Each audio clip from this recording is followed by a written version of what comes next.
tarde a todos, espero que vocês estejam super bem. Também quero muito agradecer a oportunidade de estar aqui com vocês hoje, conversando um pouco sobre Shakespeare, sobre Romeu e Julieta. Na semana passada a gente já falou bastante coisa, né?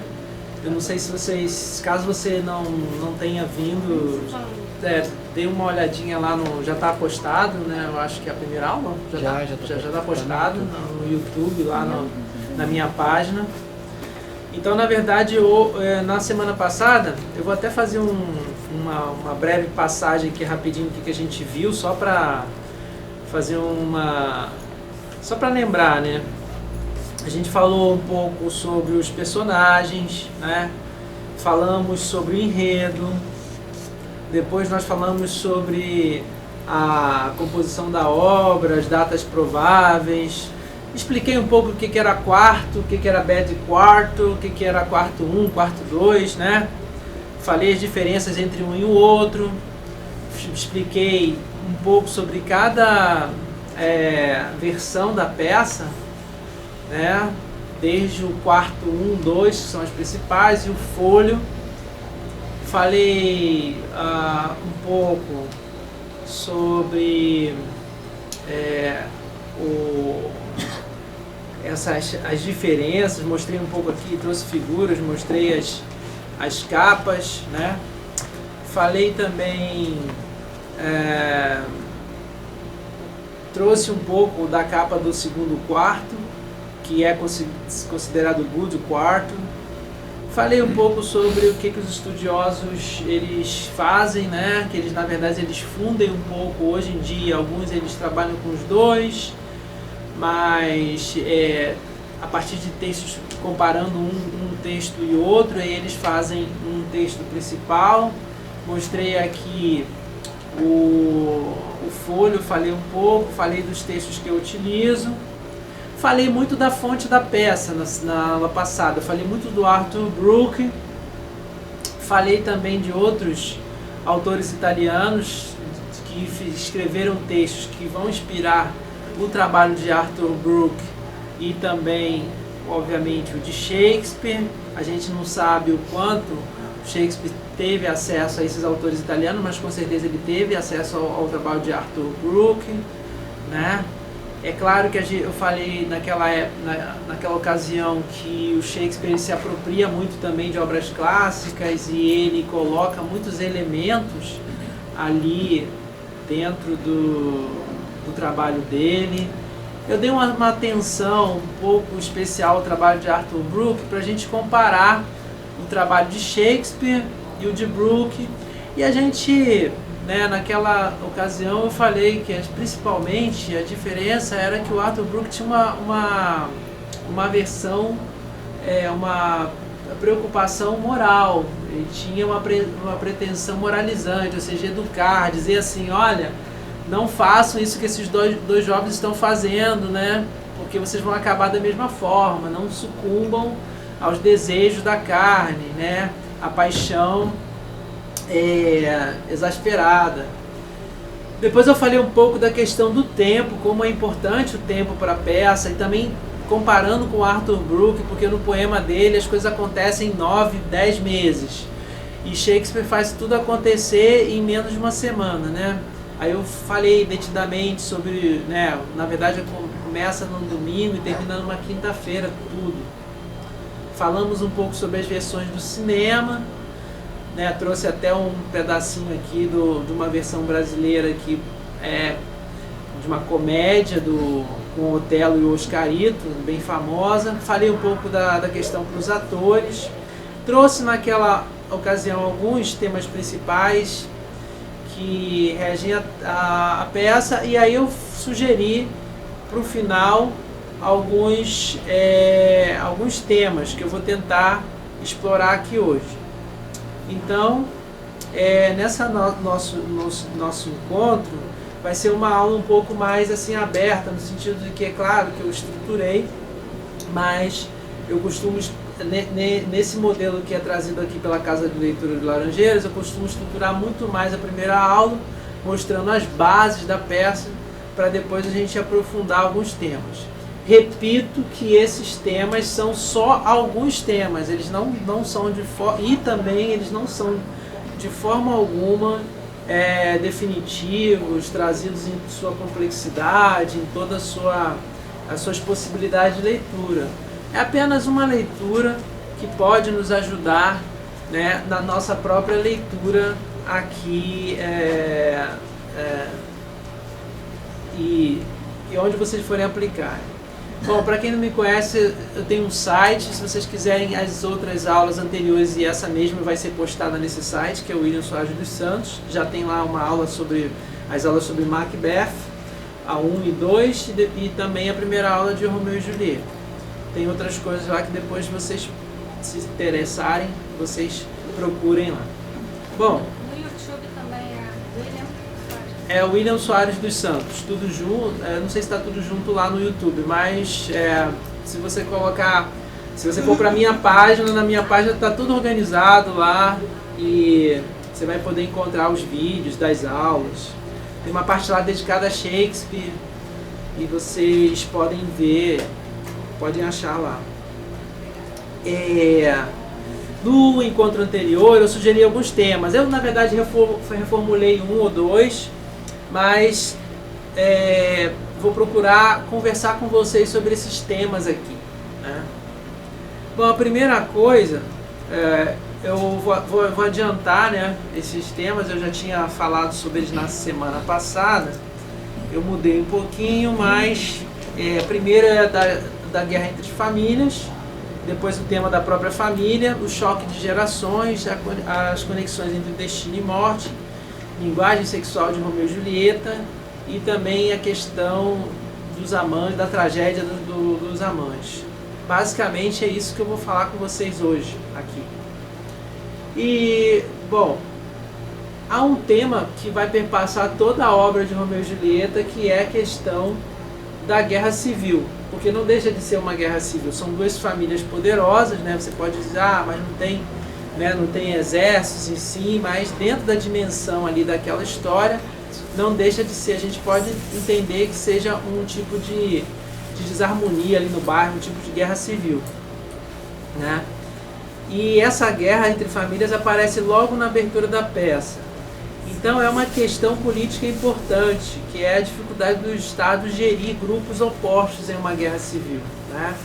E esse tema, ele é um tema que ele vai perpassar toda a peça, e sempre pensando o seguinte: quando Shakespeare ele escreve tragédias, né, com exceção talvez de Romeu e Julieta, elas sempre têm uma dimensão social muito grande, porque a própria tragédia ela é social, né? Se a gente, por exemplo, muita gente lê Hamlet, mas na verdade é Hamlet, vírgula, príncipe da Dinamarca. A gente tem muitas, né, talvez às vezes nós na nossa leitura, por compreender as minúcias psicológicas do personagem, esquecemos que ele, vírgula, ele é príncipe da Dinamarca.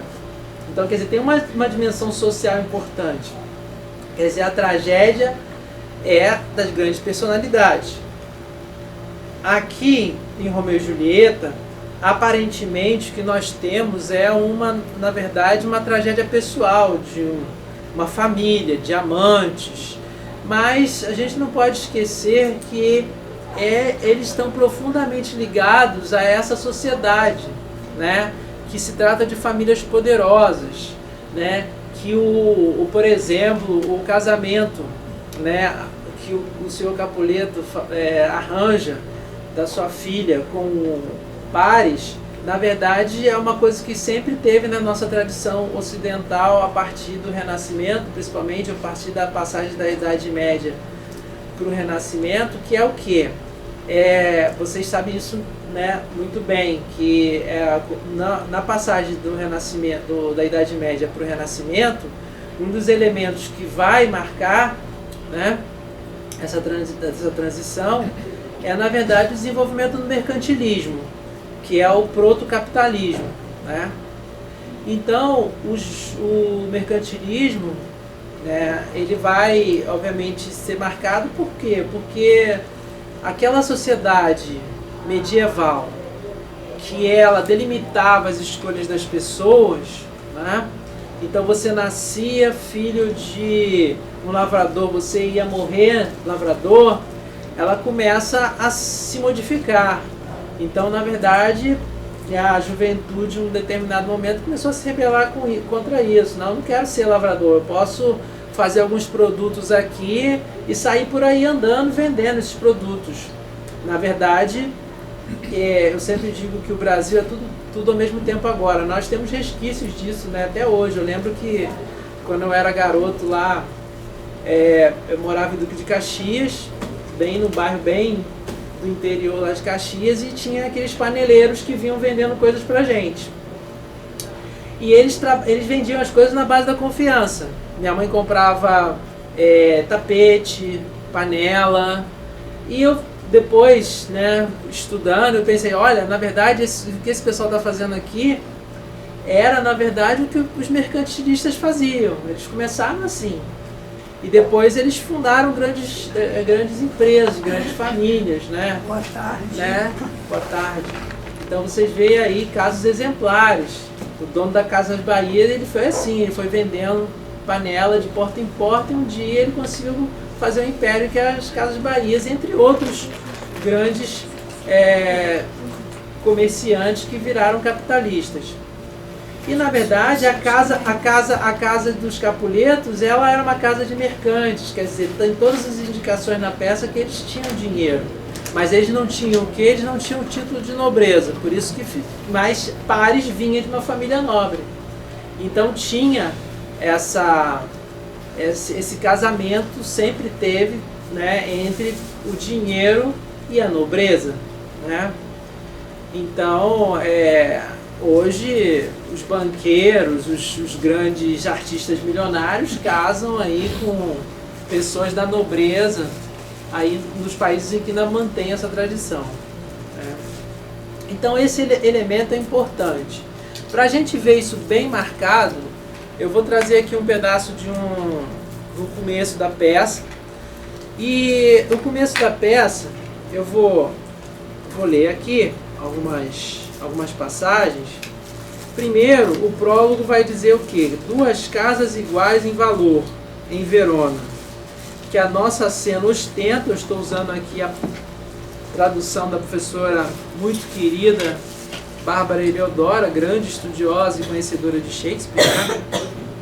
E aí ela fala aqui: 2 casas iguais em valor, em Verona, que a nossa cena ostenta, brigam de novo, com velho rancor, pondo guerra civil em mão sangrenta. E em inglês também ela respeita muito bem.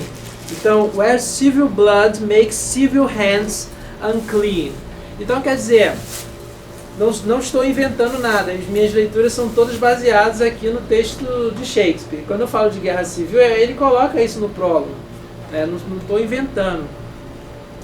Dos fatais ventres desses inimigos nasce com uma estrela, né, a famosa Star-Crossed Lovers, né, um par de amantes cuja derrota em trágicos perigos com sua morte enterra a luta diante. A triste história desse amor marcado e de seus pais, o ódio permanente, só com a morte dos filhos terminado, 2 horas em cena, está presente. Se tiverem paciência para ouvir-nos, havemos de lutar para corrigir-nos. Nossa, a gente pode fazer uma tese de doutorado só sobre esse prólogo, de tanta coisa que ele fala. Mas assim, eu vou voltar a ele para pensar em outras coisas que ele fala. A primeira coisa que eu acho incrível é que ele já dá todo o final da peça, já fala tudo, mas você fica ali. Então ele fala, ele fala justamente isso, par de amantes com uma estrela, já coloca a questão do destino, né?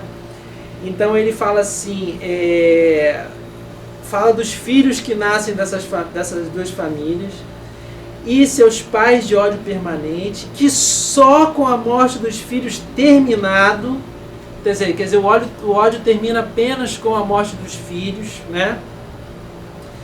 E fala de um amor que já nasce dentro de um destino trágico, né?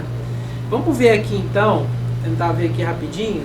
O começo, obviamente, é uma versão, Depois eu vou colocar versões diferentes.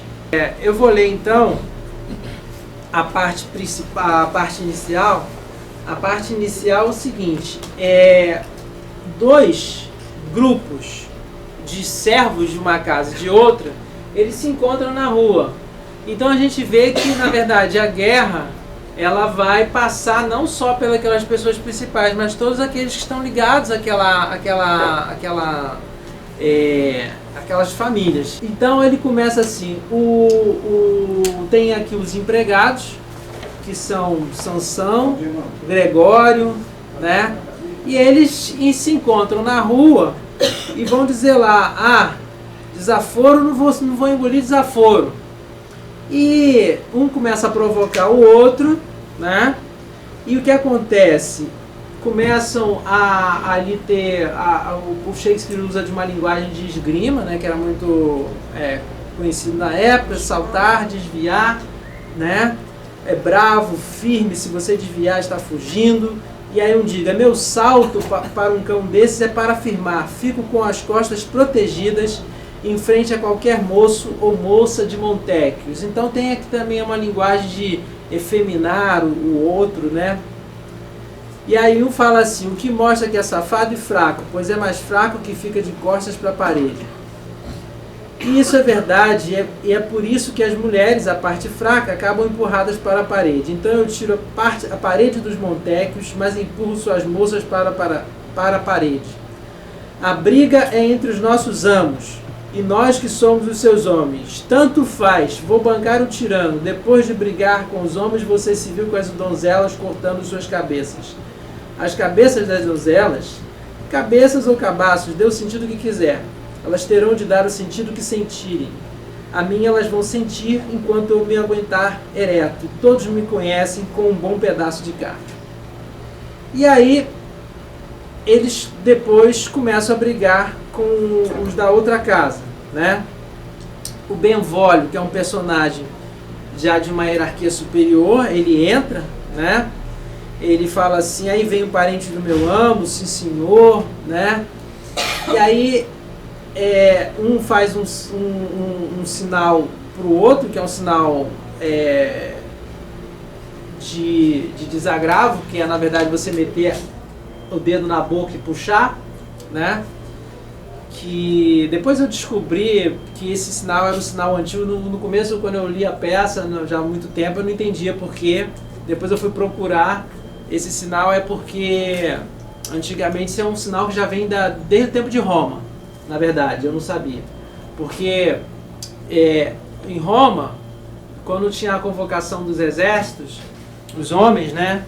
E quando eles não queriam servir, eles cortavam o próprio polegar. Porque sem o polegar eles não podiam segurar a espada. Então eles eram dispensados de servir. Mas ao mesmo tempo eles ganhavam, né? Obviamente todo mundo sabia que ele era um covarde que não quis ir para a guerra, e por isso que ele cortou o polegar. E daí esse sinal que eles faziam para mostrar: ó, você é mariquinha, ó, cortou sua mão para ir para a guerra, ó. Então daí que eles começam a lutar por causa disso. Então aí ele começa a ser o príncipe. O ponto principal dessa parte inicial da peça é que o príncipe ele entra nesse conflito.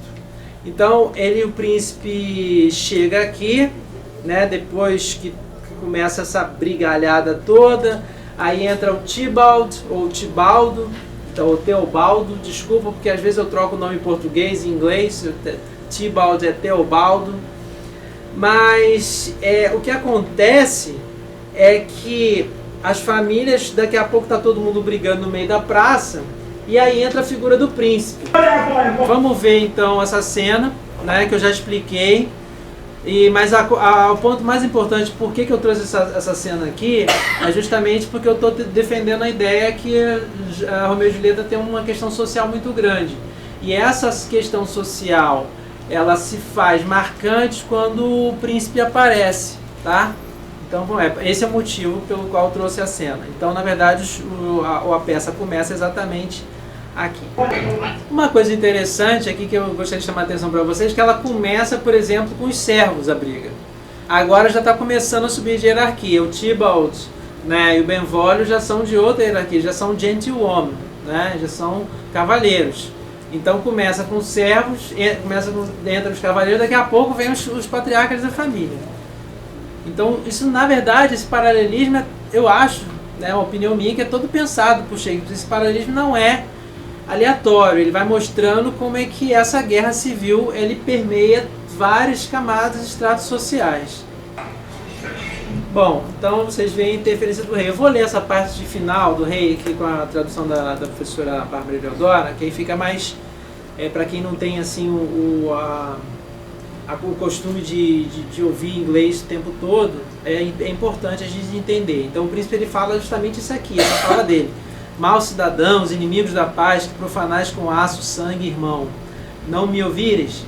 Sois homens e sois feras, já que apagais o fogo desse ódio com o jato que sai rubro de vós mesmos, sob pena de tortura, ora arrancai das mãos sangrentas vossas armas vis, e ouvi o vosso príncipe indignado, 3 lutas fratricidas por palavras ditas por vós, Montecchio e Capuleto, 3 vezes perturbaram nossas ruas, fazendo os anciões desta Verona pegar nas velhas mãos podres de paz as velhas armas contra esse ódio podre. Se uma vez mais as ruas agitardes, as vossas vidas pagarão a paz. Por hoje, que se afastem daqui todos, vós, Capuleto, podeis vir comigo, e vós, Montecchio, vireis hoje à tarde até o tribunal de julgamento para receber a solução do caso. Que partam todos, pois a pena é de morte. Então, quer dizer, o príncipe ele tem que intervir nessa guerra, não só ele dá indicação que isso está acontecendo já há algum tempo, quer dizer, não é um elemento ali que está acontecendo agora. Então, na verdade, depois com o caso com a história vai se focar nos amantes, a gente esquece um pouco disso. E é muito interessante a gente perceber que a peça, tal como Shakespeare a construiu, eu já falei na semana passada as diferenças do Arthur Brooke para o Shakespeare, né? Mas assim, algumas diferenças, claro, não falei de todas, mas um dos elementos é que o Shakespeare ele constitui a peça dele, e aí eu vou retomar o prólogo, né? Embora a gente saiba que vai ser uma tragédia, mas até ali a morte de Teobaldo, até a morte, né, as mortes que acontecem dos 2 jovens, a gente pode imaginar que a peça vai ser uma comédia, porque tudo acontece na maior suavidade. A gente esquece desse conflito, a gente começa a ver a peça e a gente esquece que esse casal está envolvido no conflito, embora obviamente tenha, né, indicações que ela, na cena do balcão, ela vai perguntar por que, né, ele se chama, né, Montecchio, o que há no nome, essa fala famosa, na verdade está expressando essa dicotomia, está expressando essa guerra que existe entre as famílias. Mas, até esse momento, em todo esse momento, o espectador ele é levado a esquecer.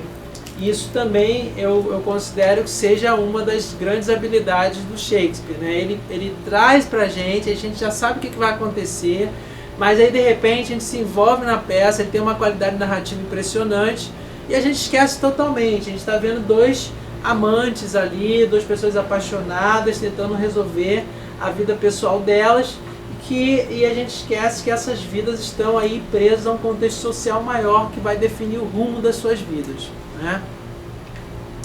E sem falar, e claro, isso é um elemento importante também, que ao final da peça toda essa questão é retomada. Então é muito interessante também como Shakespeare ele tem um sentido de final muito importante, né? Nos estudos narrativos, quando você faz um estudo narrativo, eu sou na instituição onde eu trabalho na pós-graduação falando sobre narrativa, estrutura da narrativa, né? E um dos elementos da estrutura narrativa é você ter a sua visão de final. Toda vez que eu conto uma história, eu já sei o que vai acontecer no final, né? E a mesma história ela pode ser contada diferente para plateias diferentes. Sabe aquela história que aconteceu no dia do seu casamento, que você conta há 30 anos, né? Cada vez que você conta de uma maneira diferente, porque a plateia é diferente, você espera um resultado diferente. Mas isso também pode ser aplicado nas peças teatrais, em obras de arte narrativas, né? Como romances e tudo mais. E é interessante como o Shakespeare, dentro dessa tradição, claro, que ele também vai inaugurar, que é uma tradição anglo-saxã, ele presta muita atenção aos paralelismos. Então esse primeiro paralelismo para o qual eu chamei a atenção de vocês, quer dizer, a guerra começa ali com os servos, depois entram os fidalgos, depois entram, né, os donos das casas, né, os senhores responsáveis pela casa, depois entra o príncipe para tentar consertar tudo. Isso tudo acontece dentro do paralelismo. E no final da peça, o poder do Estado é invocado também. Então o poder do Estado aparece no final, no começo, no meio da peça, né?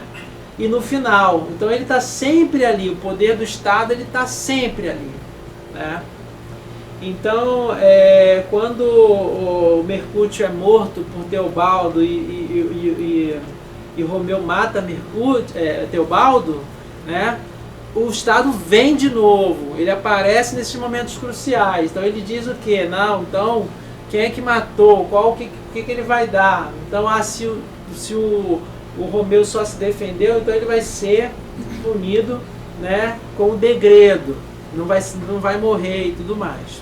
Então esse é um elemento para o qual eu gostaria de chamar a atenção de vocês. Vamos passar para um outro ponto, mas sempre pensando que esses pontos que eu estou trazendo nunca estão esgotados, a gente pode retornar, né, a eles, e vocês também nas suas leituras, obviamente. O Romeu e Julieta é uma peça que aborda a questão da família em vários níveis. A família que é dada aos jovens, Romeu e Julieta, logo entra em confronto com a família que estes desejam construir, né? Eu já falei encontro passado, que a Julieta é um personagem fantástico, né? Eu acho que é um dos grandes personagens da dramaturgia shakespeariana. E digo mais, Shakespeare ele foi talvez, eu considero que ele tenha sido, né, o primeiro grande autor de literatura, seja drama, ou como a gente queira pensar também, ver o drama como texto também, que é uma possibilidade, a colocar grandes personagens femininas no palco, né? Isso se dá por várias coisas, acredito eu. Bom, a gente não pode pensar apenas que ele estava avant la lettre, no sentido de pensar no feminismo, né? Avant la lettre, embora quando você vê, por exemplo, discursos como o de Emília em Otelo, a gente pensa, nossa, esse discurso é um discurso feminista, né, no século 16, 17. Isso é impressionante. Mas também porque a gente deve pensar que as pessoas, a grande parte do público que ia assistir a peça de Shakespeare eram as mulheres, né? A igreja e o teatro eram um dos poucos espaços em que as mulheres no mundo elizabetano podiam circular, né? E muitas vezes até livre das amarras dos maridos. Não totalmente, claro, né? O mundo sempre foi, o mundo ocidental sempre foi um mundo muito guiado pela percepção do patriarcado. Mas havia espaços, sempre houve espaços em que a mulher podia circular. E no teatro e na igreja, era um dos poucos espaços em que a mulher podia ir, e não só para ver o que estava acontecendo ali, a missa ou a peça de teatro, mas para ser vista também. Ela ia lá, botava a melhor roupa dela para ser vista pelas pessoas, sei lá, que ela gostaria que se interessasse por ela, né? E tudo mais. Eu trouxe aqui um trechinho de um texto que eu já escrevi há muito tempo, eu não vou cansar vocês, mas está aqui nesse livro aqui, que foi escrito pela professora Márcia Martins, e ela me convidou para escrever um textinho sobre Otelo. E aí eu escrevi aqui, eu lembrando, ontem preparando essa aula aqui, eu lembrei que eu escrevi algumas coisas aqui sobre a mulher, e no âmbito da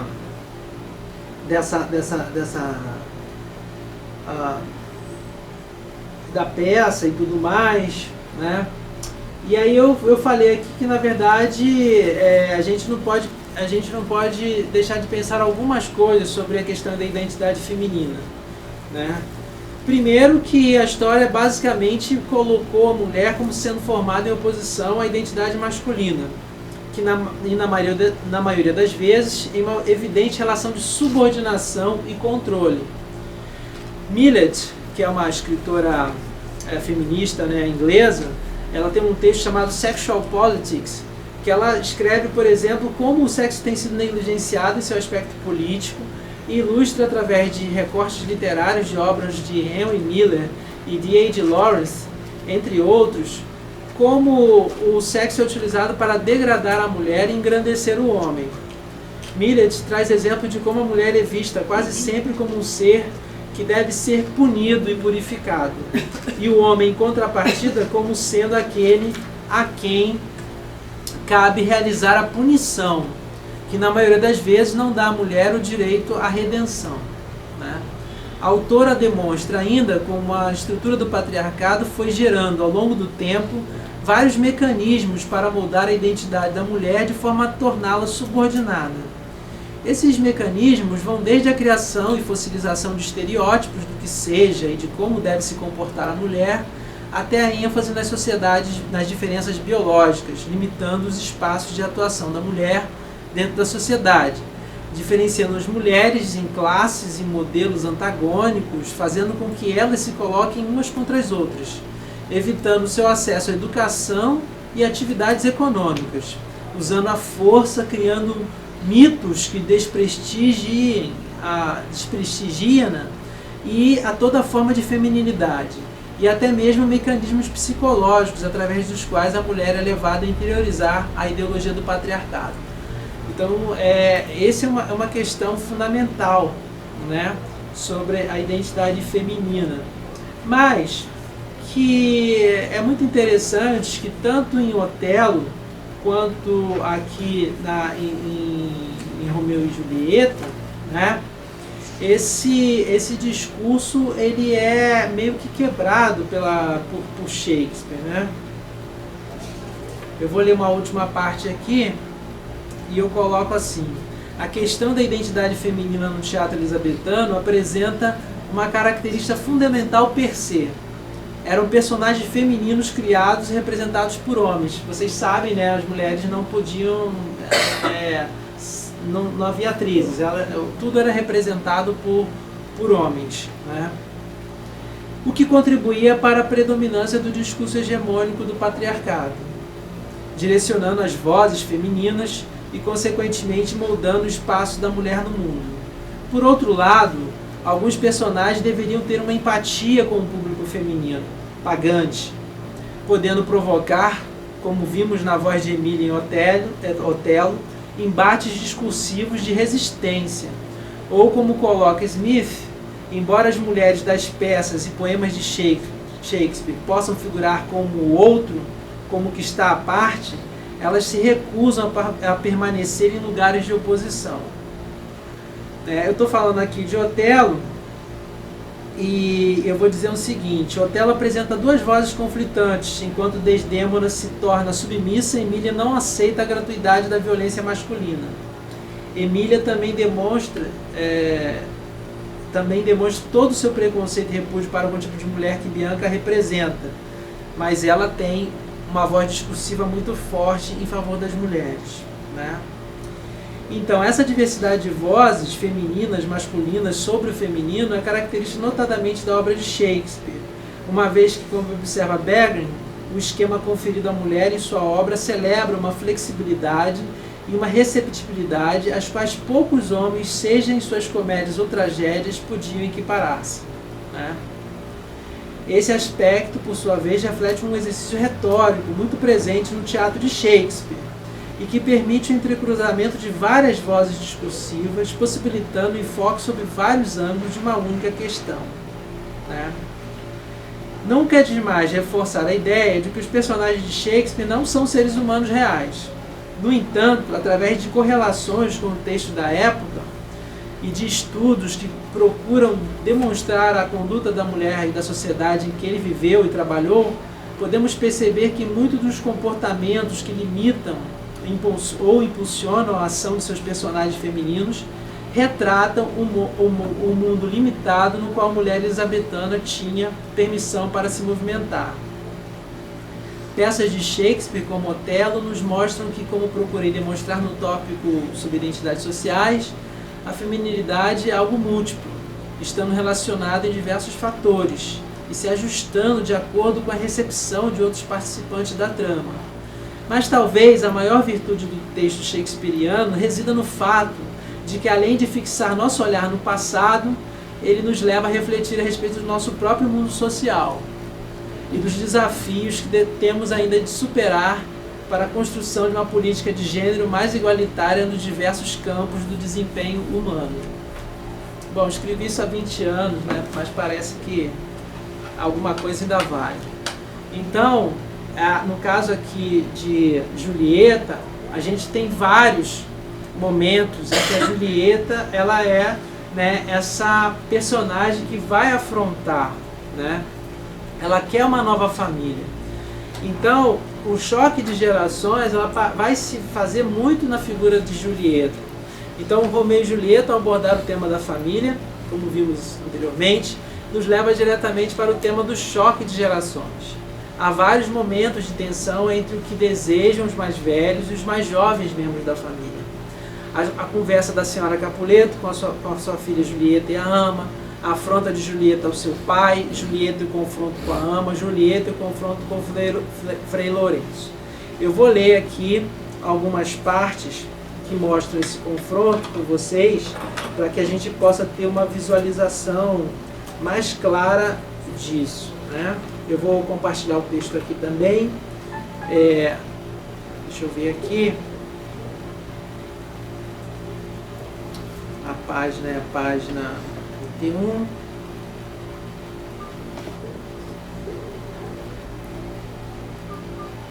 Então vamos lá.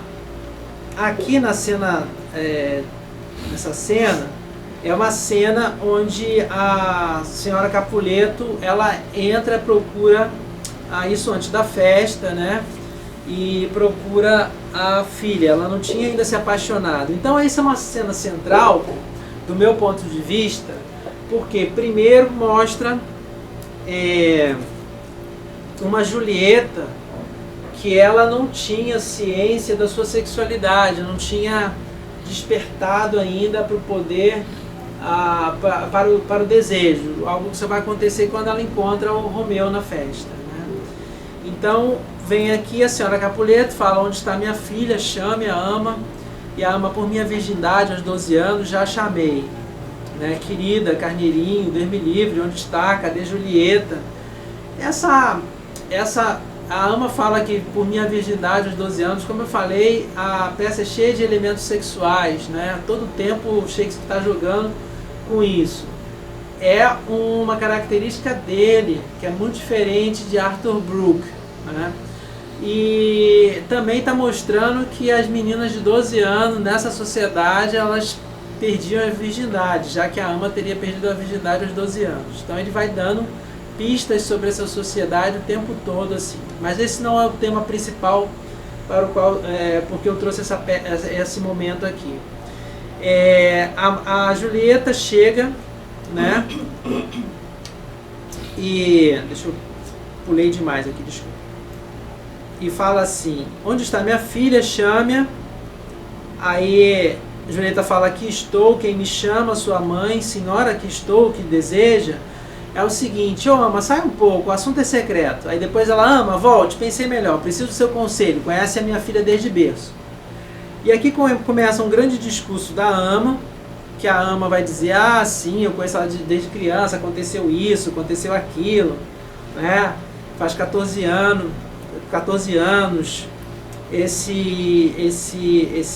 Essa parte é muito interessante.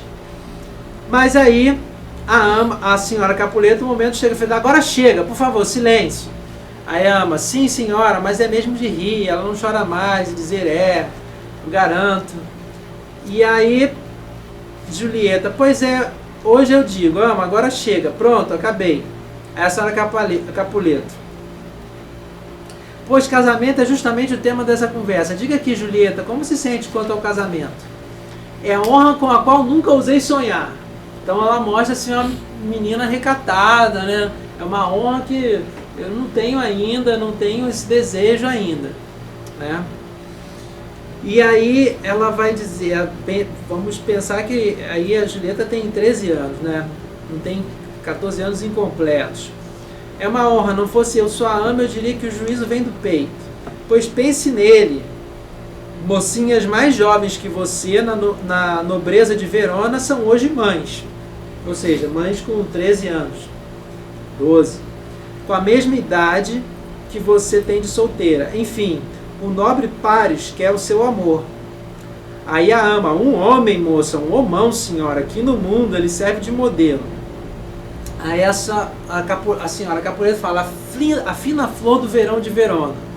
E a ama, né, corrobora: uma flor mesmo, ele é uma flor.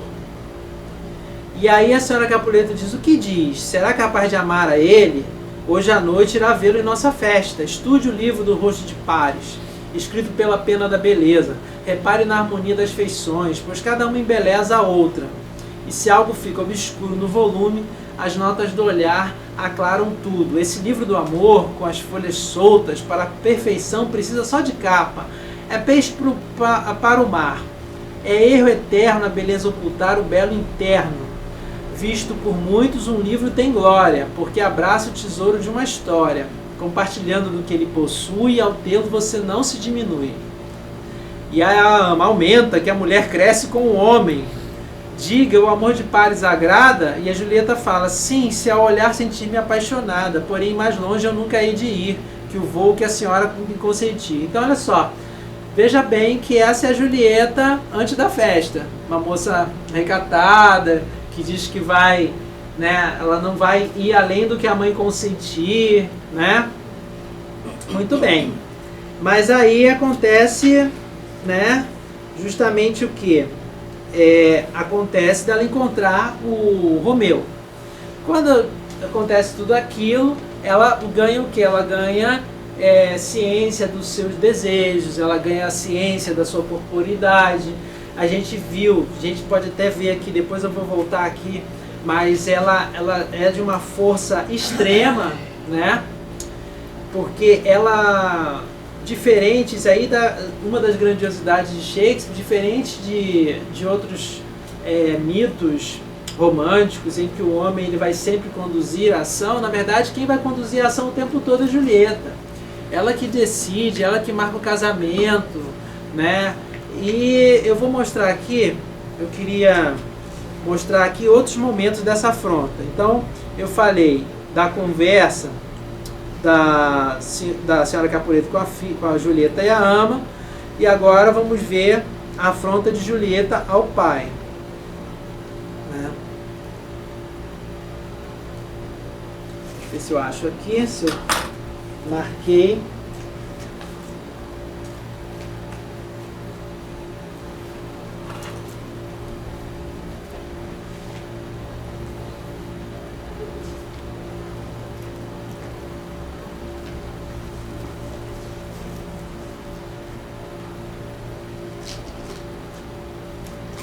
Então essa cena aqui da afronta, eu acho uma cena incrível, ainda mais se a gente pensar nos padrões da época.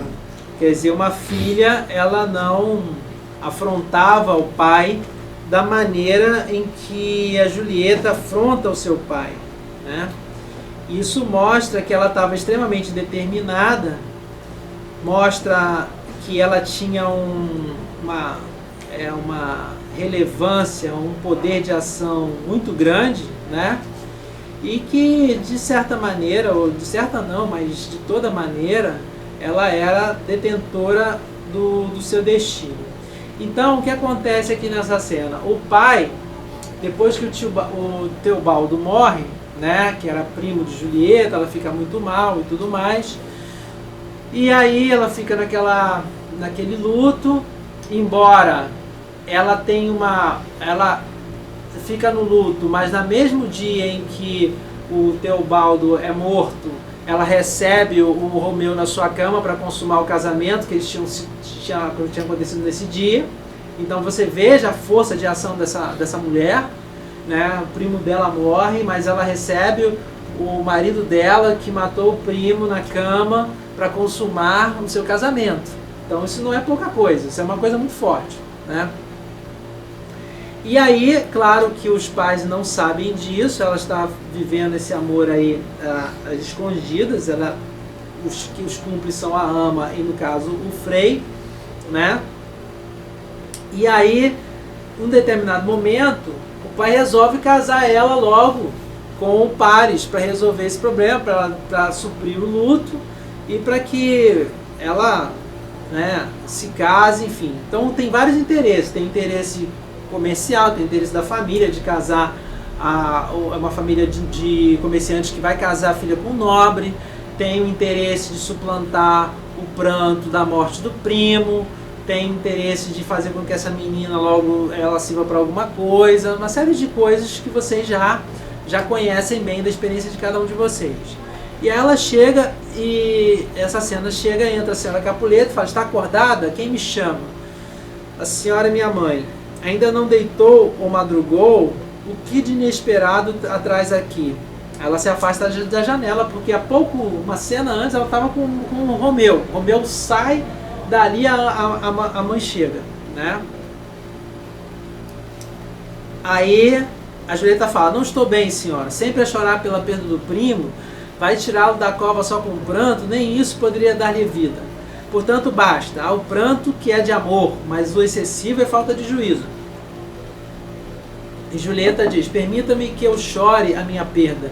Assim só chora a perda e não o amigo por quem chorou. Mas ao sentir a perda é impossível que eu não chore o amigo. E a senhora Capuleto diz: por sua morte nunca há de chorar, tanto quanto o vilão que o assassinou. Senhora, que vilão? Ora, Romeu. Aí tem, né? A mãe não sabe que a filha é casada com Romeu, né? A vilania e ele estão bem longe. Deus o perdoe, eu já perdoei, mas ninguém tanta dor me traz ao peito. Aí a senhora Capuleto: porque o assassino ainda vive longe do alcance dessas mãos. Eu quero que só eu vingue o meu primo, né? Então tem um jogo sexual aí também. Não tenha medo, ele será vingado, não chore mais. Eu mandei a Mantua, onde mora o bandido renegado, alguém que a ele dê droga tão rara que em breve ele estará com Teobaldo.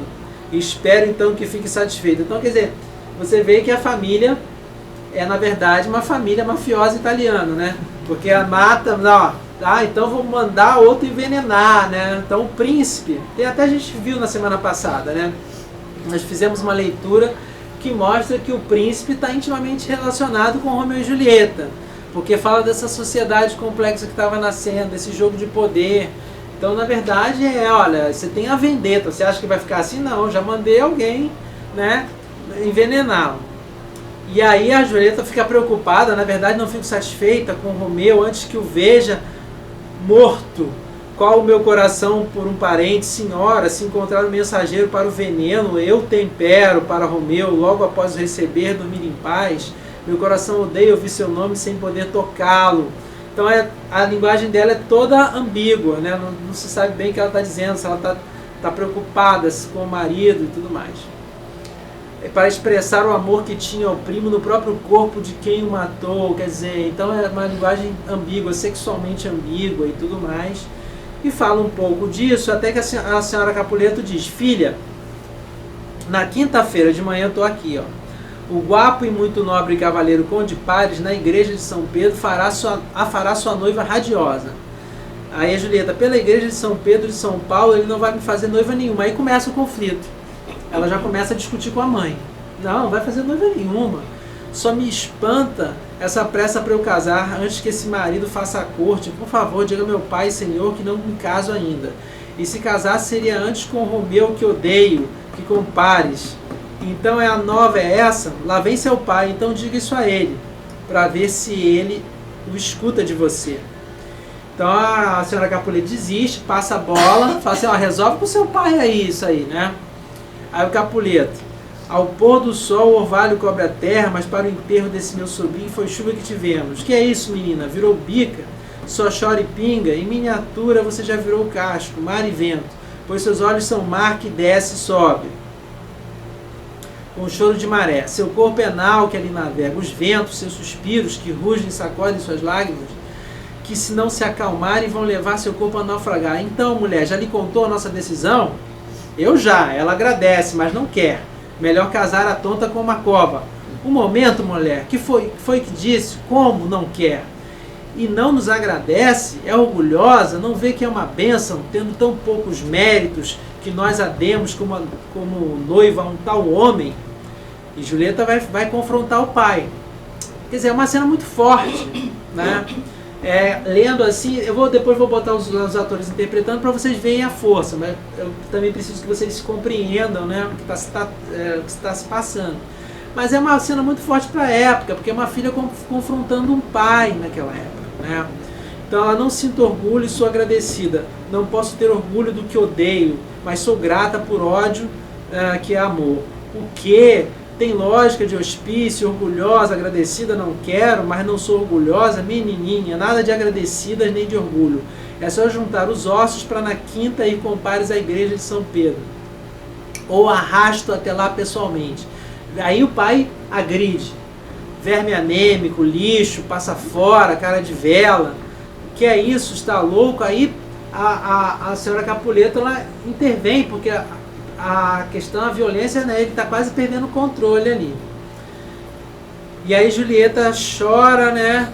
E aí Capuleto manda ela ir para a forca, rebelde de uma figa. E vocês veem como a linguagem começa a ficar cada vez mais, né, agressiva.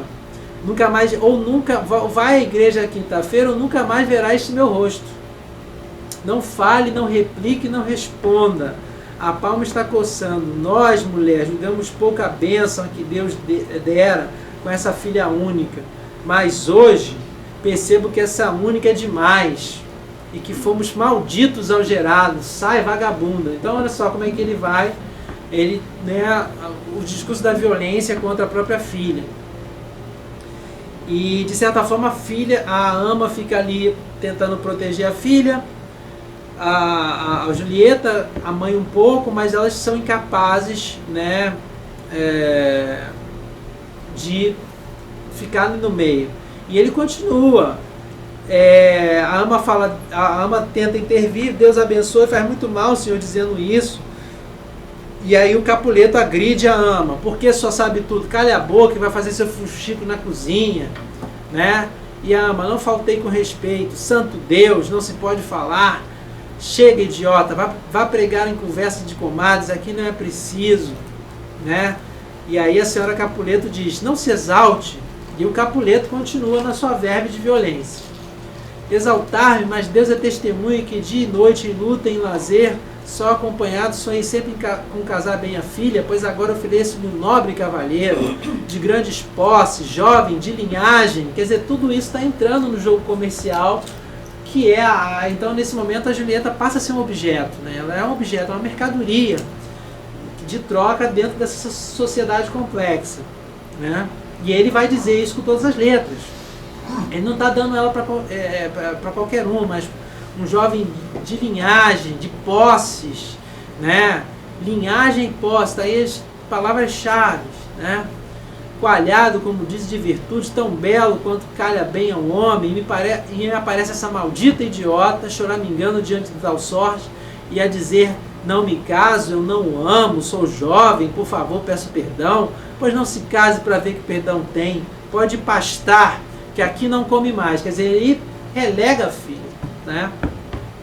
E é muito interessante aqui, porque um pouco antes, quando o Romeu ele vai para Mantua, não sei se vocês percebem isso, né? É bom refletir sobre isso. Ele vai para Mantua, ele foge, quer dizer, o príncipe degreda, né? Expulsa ele da cidade. A Julieta podia ter fugido com ele. né? E, aliás, tem alguns autores interessantes que vão dizer assim, a peça, Romeu e Julieta é cheia de possibilidades que não se realizam, né? Mas ela podia ter fugido com ele, mas por que ela não foge? Uma das respostas é que ela ainda estava ligada à família dela.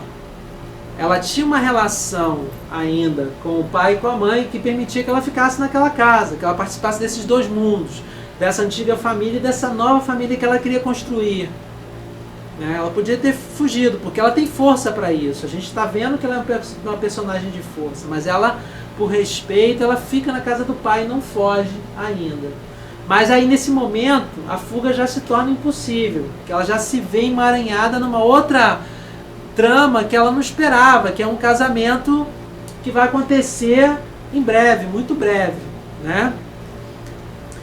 Mas aí o pai, continuando essa verborrágica de violência, condena a filha. Se ela não se casar, inclusive ele está relegando ela à rua, porque ela está dizendo aqui: pode pastar que aqui não come mais, pense bem que eu não sou de brincadeiras. Quinta está aí, quinta-feira, né? Use a mente e o coração, ou é minha para eu dá-la ao meu amigo, ou enforque-se então, morra nas ruas. Então, quer dizer, a força do patriarcado, essa frase é muito forte, quer dizer, ela é o objeto do pai dela.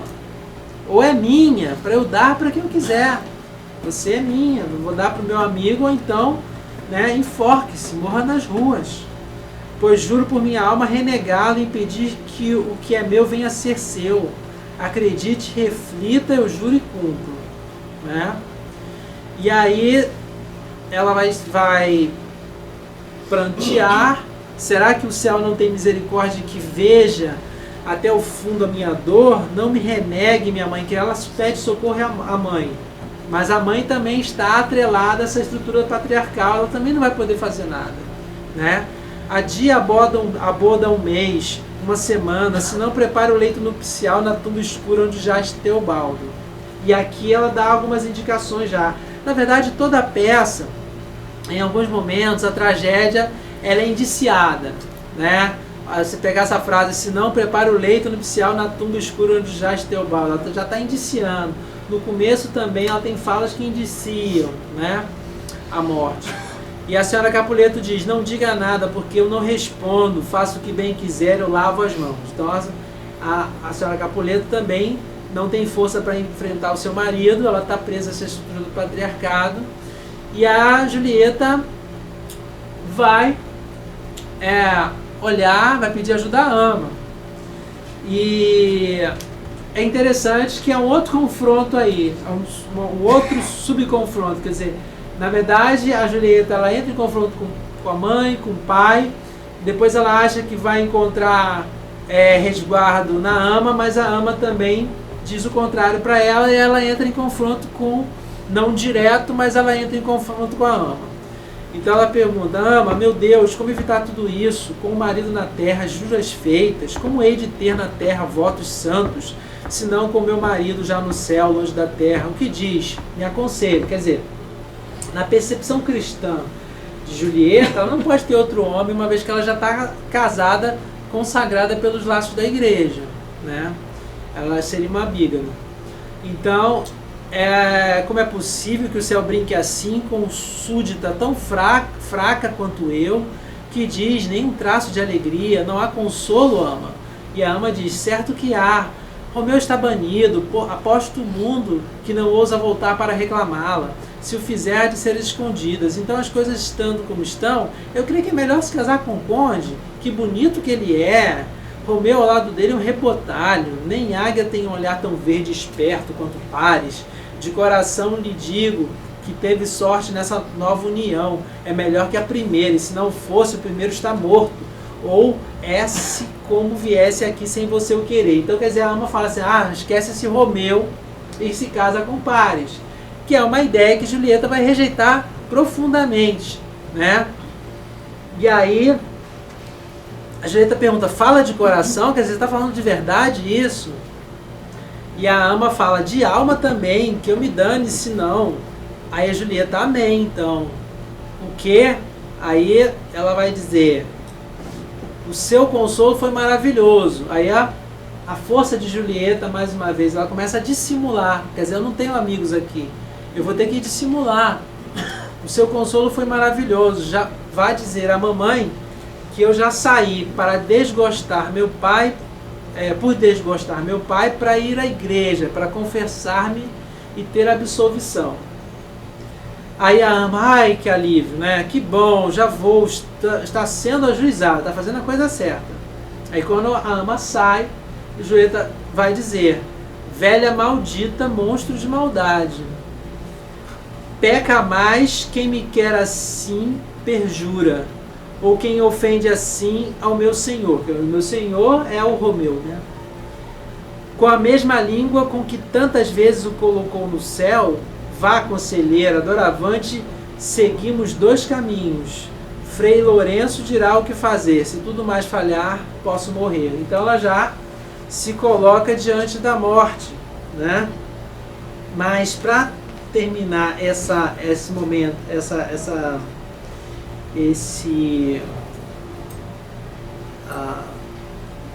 esse momento de confronto, esse momento de confronto não acaba, porque a Julieta vai ainda confrontar o Frei Lourenço, né? Porque o Frei Lourenço não ajuda de imediato também. Vamos ver aqui o que ele fala, né? É uma cena também interessante, na qual Paris está lá com o Frei para marcar o casamento, né? O Frei fala, quinta, senhor, o tempo é muito curto. E aí Paris, o meu pai Capuleto assim quer, tarará. Mas aí, eis que enquanto eles estão lá, o padre está tentando disfarçar, está tentando adiar o casamento, né? Entra Julieta. E o Paris diz, que bom vê-la, minha senhora esposa. Talvez seja, se um dia eu for esposa. O que será, amor, na quinta-feira? O que será, será. Boas palavras. Está aqui para confessar com este frade? Responder o fará meu confessor. Por favor, não me negue que me ama. Ao Senhor só confesso que amo a Ele. Ela é cheia de jogos de linguagem, né? E aí, Paris, e a Ele que me ama, com certeza, Julieta, se assim for, sempre será melhor dizê-lo às suas costas que ao seu rosto. E aí Paris fala, seu rosto foi marcado pelas lágrimas, né? Da morte do primo. Não foi grande vitória para elas, não era grande coisa antes da dor.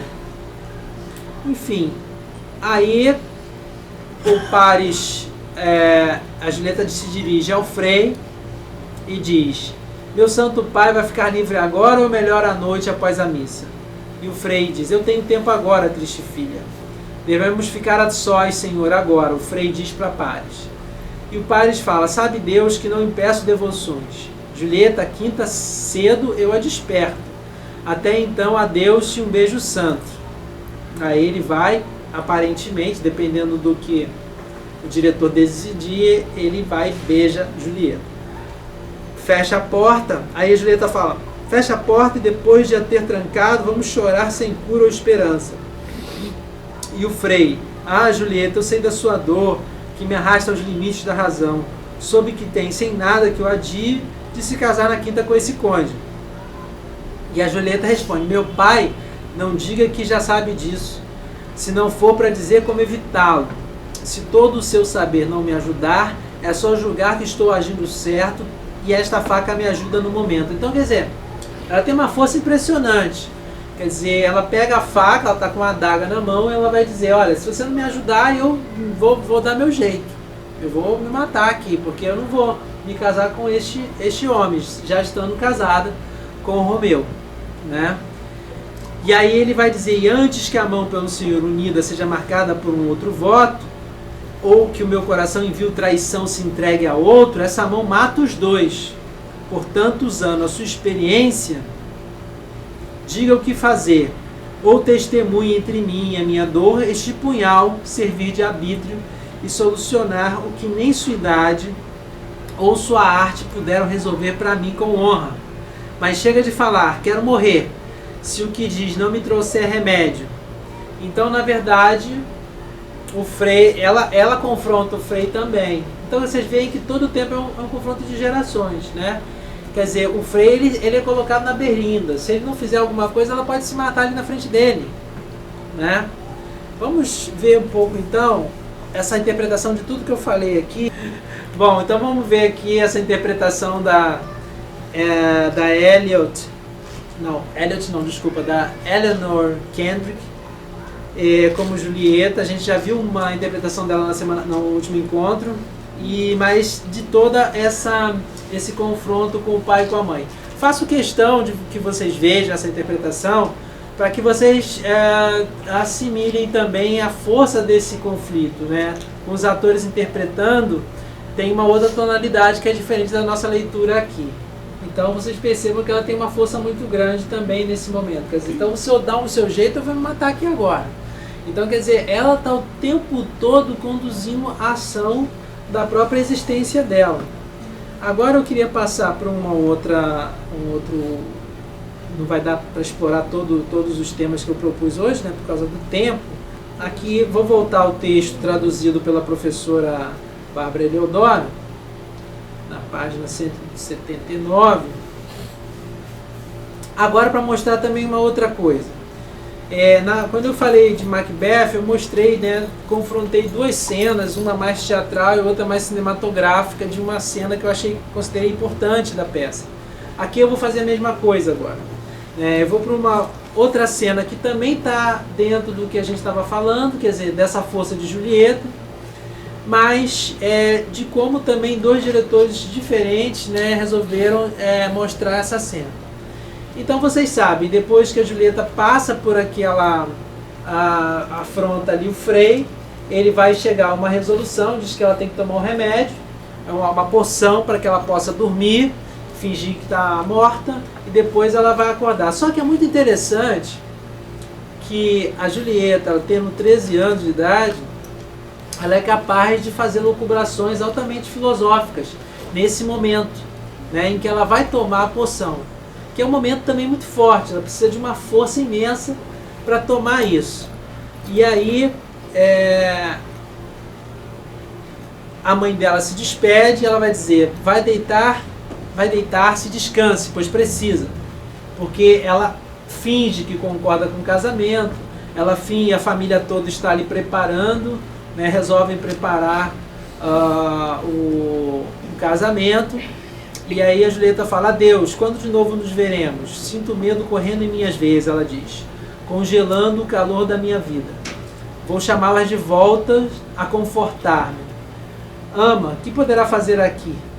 Essa cena de horror é só para mim. Vem, frasco. Então é interessante que ela tem uma força muito grande, quer dizer, ao mesmo tempo que ela se coloca dentro de uma fragilidade, eu vou tomar aqui um veneno que eu não sei o que vai acontecer com o meu corpo, né? Eu não tenho garantia nenhuma, mas esse é um momento meu. Eu tenho que assumir, né, o destino da minha existência, eu tenho que agarrar a minha existência e só eu sou dona dele. E ela vai fazer perguntas. E se a mistura não agir de todo modo? Terei de me casar amanhã? Não. Isto impedirá.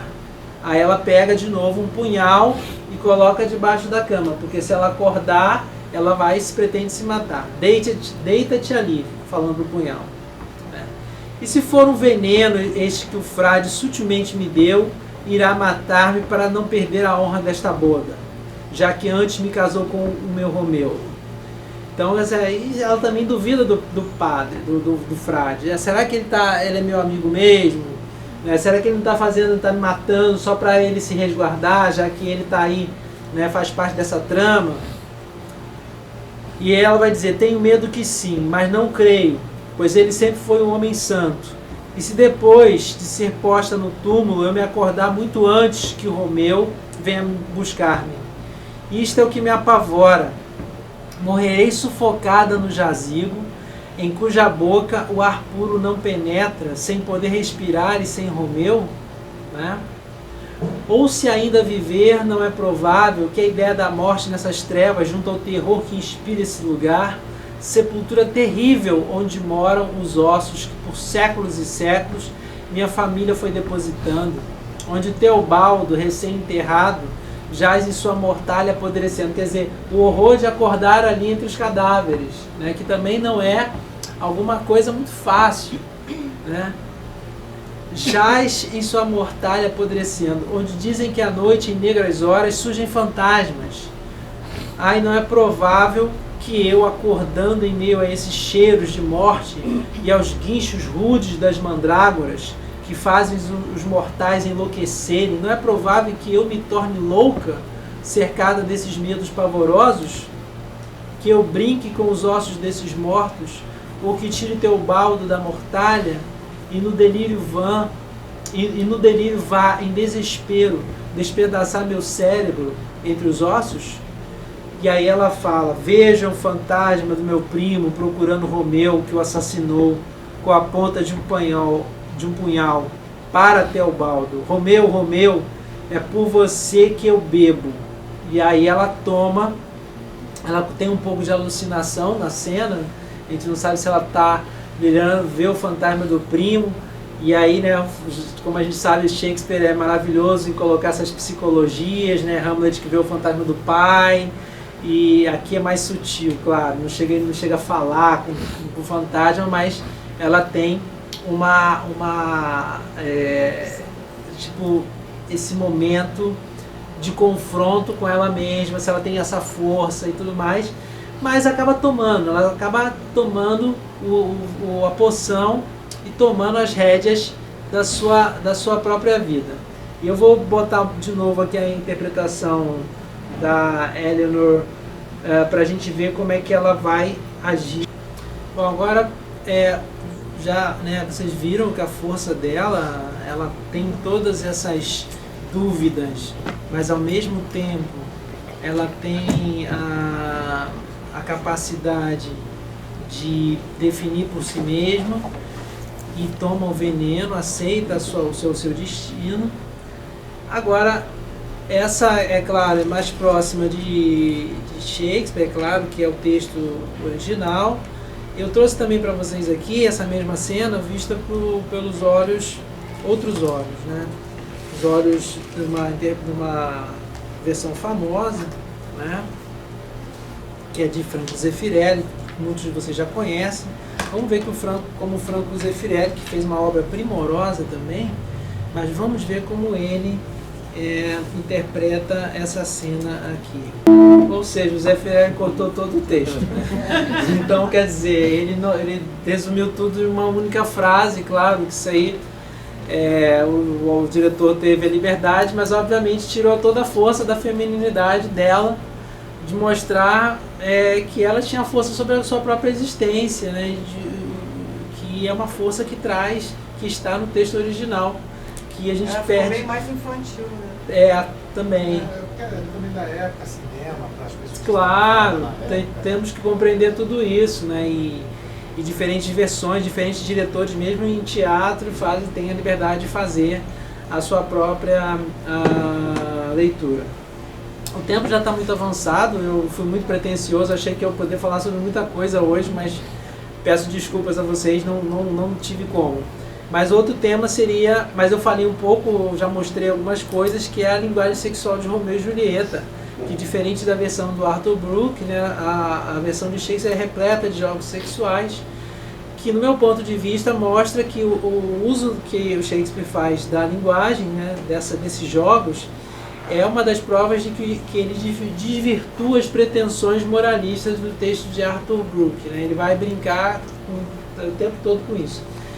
Para quem se interessar, eu li também um texto maravilhoso do Stanley Wells, que é um dos maiores shakespearianos da atualidade, chama-se Shakespeare, Sex and Love.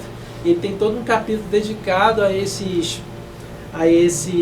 elementos aqui. Eu achei que eu ia poder falar disso aqui hoje, mas não vou poder. Mas é muito interessante ver como que ele mostra que desde o início, né, no prólogo, a linguagem sexual ela já aparece dos loins, quando ele fala de loins, da carne, né, dessas famílias que aparece esse casal. E uma outra coisa que é importante, que depois a gente pode discutir em uma outra oportunidade, quem sabe, esse é um tema de uma futura pesquisa minha, é mostrar como é que os aparatos, os elementos da cultura italiana estão altamente imbricados no texto de Shakespeare, né? Aqui, obviamente, está se falando de uma cidade italiana, mas, na verdade, a forma do soneto que o Shakespeare traz é um discurso altamente petrarquiano, né? Petrarca, como vocês sabem, é um dos intelectuais do Renascimento, centrais do Renascimento italiano, no século XIII. Ele não inventa o soneto, mas é das pessoas que mais vai dar substância a essa forma, e o Shakespeare vai beber diretamente nessa fonte petrarquiana, né? Inclusive o soneto em que Romeu e Julieta constroem no seu encontro, né, é altamente provindo dessa tradição. Há uma pergunta que sempre as pessoas fazem: por que os amantes não sobrevivem, né? Será que Romeu e Julieta ainda teriam valor se os protagonistas sobrevivessem? Então, o valor trágico do caráter trágico, a possibilidade de transformação daquela sociedade, como a gente viu no início, né, se dá justamente no sacrifício feito pelos personagens centrais. Nesse sentido, a percepção cristã do suicídio ganha outros contornos, diferentes daqueles que seriam facilmente condenados. E é muito interessante, como eu falei para vocês no início da nossa fala hoje, quer dizer, o Estado, a força do Estado, ela está aparecendo principalmente em 3 momentos importantes da peça. No início da peça, com a morte, né, de Mercúcio e Teobaldo, e no final da peça, que mostra o quê? Mostra que essa tragédia, esse sacrifício que esses filhos fizeram, serviu para alguma coisa, que é o quê? Para a união das suas famílias. E a paz só acontece em Verona a partir do sacrifício deles e a partir do momento em que o príncipe e todos os demais, eles ficam sabendo de toda a história que eles não estavam conseguindo ver ali, né? Então, nesse sentido, a gente precisa pensar que também tem uma outra revolução ali, né? Se a gente viu que com a Ofélia, ela quase não foi enterrada, né, num campo santo, porque, né, tinha toda uma suspeita de ela ter cometido suicídio. Aqui também porque Shakespeare desloca essa tragédia para um mundo católico também, né, que não era o que ele estava vivendo, mas a percepção do suicídio ela vai ganhar outros contornos, quer dizer, algo que seria profundamente condenado, ele não se fala sobre essa condenação, mas ele é abraçado como uma forma de sacrifício que os filhos fizeram para que os pais pudessem construir uma sociedade mais unida, né? Bom, eu poderia terminar aqui, eu vou terminar, mas assim, a gente podia perguntar, como outras tragédias de Shakespeare, se ela ainda nos fala hoje, né? Acho que é uma pergunta importante para a gente terminar a nossa fala sobre Romeu e Julieta. Bom, eu acho que sim, né? Então eu acho que, na verdade, o tema do amor, ele obviamente ele não termina no século, na Renascença, né? No século XVI ou XVII, mas ele, na verdade, ele vai cada vez mais crescer, ganhando outros contornos. E hoje em dia a gente vê alguns elementos, né, da tragédia shakespeariana se repetindo, né? Tanto esse amor visceral entre as pessoas, mas também a ingerência da família e do Estado na vida das pessoas, que de certa forma conduz essa relação para uma direção ou outra direção. Eu também queria terminar falando, eu falei o tempo todo hoje sobre Julieta, né? A peça podia se chamar Julieta e Romeu, porque a força que ela tem na peça, obviamente, é muito maior que o próprio Romeu, mas é interessante que essa tragédia, ela embora seja uma tragédia, ela tem um elemento de esperança, tem uma sofisticação, né, maior. E tem um momento em que a Julieta fala que é se dando que ela recebe mais, é se dando que ela se torna melhor, é se dando que ela se engrandece com esse amor, com esse outro. E nesse sentido, a tragédia tem muitas coisas a nos ensinar sobre sociedade, sobre o amor e sobre as diferentes relações entre os seres humanos. Muito obrigado.